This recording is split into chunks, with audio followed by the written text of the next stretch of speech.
તો મિત્રો આજે હું તમને થરાદના દરબારગઢની મેળી બતાવું। જો આ મેળીનો ઝરૂખો છે ઉપરલો, શાંત ઝરૂખો કે અત્યારે હાલ શાંત છે એમ। અને જો સરસ મજાની મેળી છે હરિયા।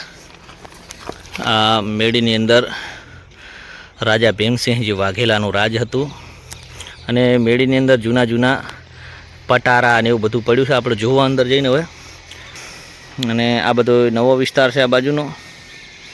પેલી બાજુમાં બીજો છે ભાગ હવેલીનો, પણ આ જૂની દિવાલો હવેલીની કિલ્લો હતો। આ તુલસીનો ક્યારો છે જો ત્યારનો, અને હજી ઊંધી એના અંદર તુલસી છે ને અજબની વાત। જો હજી ઊંધી તુલસી છે। પછી આ જો જૂના દરવાજા, પછી બગીનું પેલું પડ્યું છે અંદર, જૂના પટારા 150, 200 વર્ષ જૂના પટારા। અને આ જો જૂની કેટલી મસ્ત મેળી છે, આખી લાકડાની મેળી છે। દિવાલો બનાવેલી છે ઈંટ પથ્થરની, અને બધું બીજું છે ને બધું લાકડાનું છે। અને 150, 200, 300 વર્ષથી છે, 200-300 વર્ષ ઉપર હજી સુધી એવું ને એવું ટકી રહ્યું છે। આ જુઓ તમે લાકડાને ક્યાંય હેતું પણ નથી લાગી એક લગી। અને એનું નકશીકામ જો, જૂના પ્રાચીન પટારા, એવો પાટુ રે મારીને પટારો તોડ્યો, એવા પટારા છે આ। લાકડાની સીડીઓ એ જમાનાની। આ ઉપર આપણે નાટ કહેતા, અને નાટ મોભ કેટલો મજબૂત છે જો। પછી આ કબાટ, અને આ એમને ગાડાનું ના બગીનું ના કબાટ ને બધું છે। જૂના પ્રાચીન દરવાજા, અને અહીંથી તાબાની સીડી છે, સીડી પણ લાકડાની છે। સંપૂર્ણ આખી મેળી લાકડાની બનાવેલી છે। જો હો લાકડાની છે, જો છે લાકડો। અને આપણે આનો વિડીયો બનાવ્યો છે એક થરાદનો। આખા મેં તમને આટલું જ બતાવ્યું છે, આ મેળી જ બતાવું, પણ મેં આખા રાજગઢનો વિડીયો બનાવ્યો છે, જે વાવ થરાદની જમાવટ યુટ્યુબ ચેનલમાં આવી જશે। એમાં તમે જોજો, બહુ સરસ મજાનો આખો ઇતિહાસ છે, બધું છે। અને અમારા અમૃતભાઈએ વિડીયો બનાવાયા છે। હવે આપણે હું તમને ઉપર જઈને બતાવું, હેડો થોડું। આ બધા દરબારગઢના રૂમ છે જુઓ। આપણે આ બધું પેલા વિડીયોમાં કવર કર્યું છે। આ જૂની ઈંટોથી બનાવેલું છે, હજી એમને દિવાલ ઊભી છે, ચોય સિમેન્ટ વગરનું। અને આ મસ્ત થરાદનો વ્યૂ છે। હજી હું આ તમને આખા થરાદનો વ્યૂ ઉપર ચડીશ અને પછી બતાવજો, તમને જોરદાર લાગશે આ વ્યૂ। અને આ ટુંડાનું તળાવ કહેવાય છે। આ તળાવ પણ ભીમસિંહજી બાપુએ બંધાવ્યું હતું। જો જમીન લેવલથી આ ગઢ જેટલો ઊંચો છે ને, જેટલું બધું નેચું છે એનાથી જેટલું ઊંચું છે। જો જોરદાર લોકેશન, બહુ મસ્ત છે।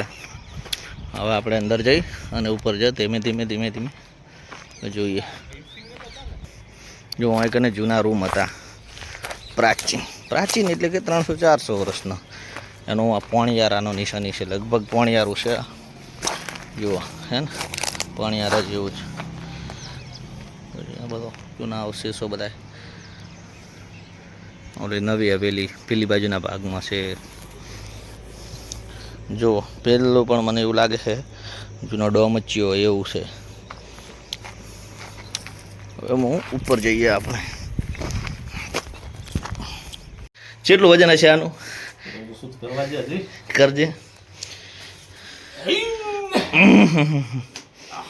બોલો, કેટલું હશે વજન આનું? 150 કિલો ઉપર હશે। જો ચેવડો નાટ છે મિત્રો, પાળો 150 નહીં અમૃતભાઈ, 150 કે, પણ મારા અંદાજથી હું 200-250 કિલો કહું। હળો હવે ઉપર જતા સીડી અમૃતા બધી લાકડાની હો રે। હા જો બધું લાકડાનું। અને જૂના જમાનાની તે પીયુપી જોઈ લે, અત્યારે પીયુપી આવી ખબર, પીયુપી કરે ને બધા રૂમમાં, પ્રાચીન સમયની પીયુપી બતાવું તને હું। એકદમ નીચે નાજાથી હમણાં ગળી નાખવું પડશે હો। હા જો આ કે પહેલાં પીયુપી કરેલી હતી, પીયુપી અત્યારે કાઢી નાખેલ છે.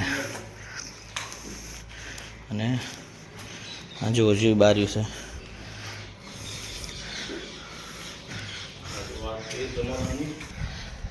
અને આ જો મિત્રો થરાદનો વ્યૂ જોરદાર છે ને.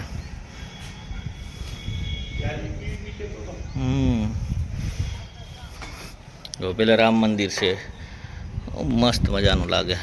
અને આરી આખી હવેલી પાછી લાકડાની જ છે પાછી. આર્યું આખું લાકડાનું છે.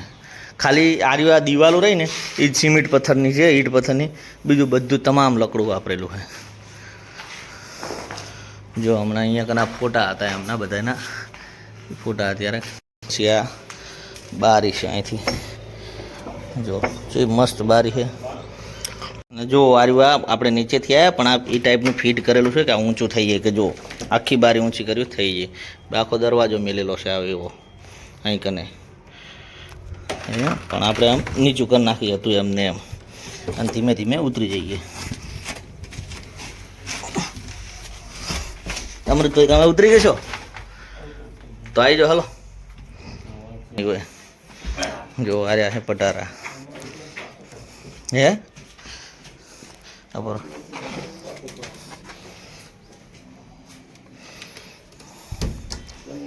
કોઈ આપણે અમૃતભાઈ આ નાના દરવાજામાંથી અંદર ઘૂસ્યા છે. હવે અંદર જઈને જુઓ કે બીજું આ જો દેખાય છે આમ ઓયડા જેવું, દિવાલ જેવું, એમાં જોઈ આવીએ શું શું છે. ધીમે ધીમે ધીમે ધીમે જઈએ. એ પણ બધું જૂના જમાનાનું પ્રાચીન જ છે. જો આ મળ્યું ગોતું તો મળી જાય. જો આ બધા જૂના દરવાજાની બધું જૂનું ઘર, જૂની હવેલીનું. અને જો આ બાવળની પાસોમાં પહેલે પાછળ દેખાય હવેલીમાં હાલ રહેશે અંદર. અને આ જૂના ઓયડા ને એવું બધું છે. જો આ પગથિયા છે જૂના. ધીમે ધીમે ધીમે ચડવાનું, અહીંયા કને આવવાનું. પછી આ પેલી જગ્યાએ આપણે જોયું હતું ને તુલસીનો ક્યારો છે, પાણીયારા છે, અને આ પ્રાચીન દિવાલ, અને આ સરસ મજાનો પાછો અહીં કંથી આ ઓયડો છે આખો. બધા બાવળિયા ઉગેલ છે હાલ. બીજું કે આ બાજુ એવું ને એવું જ છે. મસ્ત રૂમ છે પહેલાંની. જો સિમેન્ટ વગરનું કામકાજ છે આ બધું. તો હજી ઊંધી એવી નહીં ઊભી. અત્યારે તો સિમેન્ટ નાખીએ તો એ ઊભું ના રહે. અને આ જો આ ગેટ છે, ગેટ નંબર 2. અંદર રાજગઢનો બીજો ગેટ છે. આ રાજગઢની અંદર જે રાજા રહેતા હતા આ વિભાગની અંદર રહેતા હતા. અને જે ગેટની બહારનો પેલા ભાગ છે એની અંદર જેલ છે, કોઈ એવું બધું આવેલું છે. અને જે ઓલી બાજુ જે પહેલો આગળ ગેટ છે ને એ દરબારગઢનો મેઇન ગેટ છે. અને અત્યારે પેલી નવી હવેલી છે. અને જો મિત્રો આ ગેટ જો કેટલો મસ્ત ગેટ છે. અને ગેટમાં આવી રીતના ખીલા મારેલા છે. આ ખીલા એમ મારેલા કે કોઈ રાજા બીજો આક્રમણ કરતો, દુશ્મન રાજા, તો એને પહેલાં હાથીથી એનું આક્રમણ કરતા. હાથી સીધો આક્રમણ કરવા આવે એટલે હાથી દરવાજો તોડવા સીધી આ ખીલા બીજા એને વાગેથી પાછો પડી જતો. તો મિત્રો આ રહી છે જૂના જમાનાના કોઠાર છે. પહેલાં અનાજ ભરતા કોઠારમાં. આમાં જો આપણી બાજુ જઈને જોઈએ 7-8 રૂમ છે કોઠારના. 1 2 3 4 5 રૂમ છે જો. અને એક ધારી ઈંટોથી કામ કરેલું છે વગર સિમેન્ટેથી. આ પહેલાં નાના નાના આવા અળિયા બનાવેલા છે. અને દિવાલ જો ચેવડી મોટી દિવાલ છે. આ કોઠાર અંદર જો.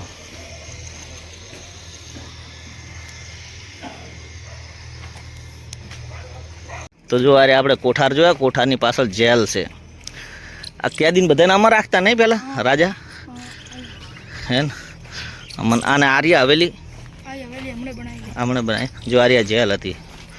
આ હળંગ આખી કોમન જેલ હતી બસ. જો આ જેલ હતી. જો જેલ. આમાં કેદીઓને પૂરવામાં આવતા. આ બાજુ કોઠાર ને આ બાજુ કેદી.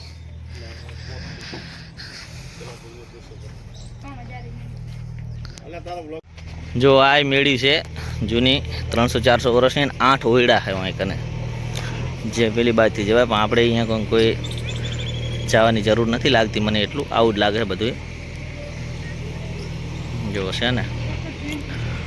અને આ રહ્યો આ ગેટ નંબર 1 છે, જે જુઓ કેટલો મસ્ત વિશાળ ગેટ છે. આવલો પેલો આ ગેટ રહ્યો ને આટલેથી કરીને ઉપર સુધી 30-35 ફૂટ ઊંચો ગેટ છે. આ આપણે ડાયરેક્ટ વિડીયો અંદરથી સ્ટાર્ટ કર્યો હતો, પણ આ ગેટ છે. જુઓ આ ટાણી જાય રહ્યો દોડમ દોડ. તારું નામ શું લે? ધનરાજ. જુઓ કેટલો મોટો ગેટ છે. આ ઉપર અહીંથી સીડી છે ચડવાની. જો પેલા કને ભાલા હતા ને એ ટાઈપના અહીં કને આ ખીલા મારેલા છે પેલા. જો તો જો આ મિત્રો આ અંદરથી આપણે જોયું હતું, આ બહારનો ભાગ છે. જુઓ 2 સાઈડ 2 બારીઓ છે. આ સાઈડ નાની બારી આ બાજુ, અને મસ્ત ગેટ છે.